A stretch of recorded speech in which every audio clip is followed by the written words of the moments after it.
Vamos misturar todos os carmetes comigo? Temos o carmete de torta de maçã, açaí e chocotone. Vou começar passando de chocotone.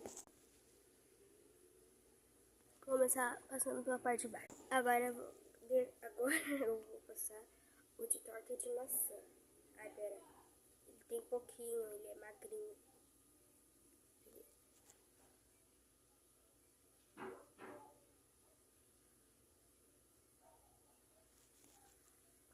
Passei.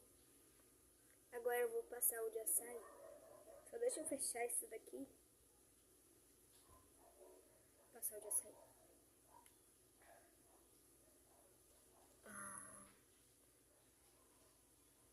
Passar no meio.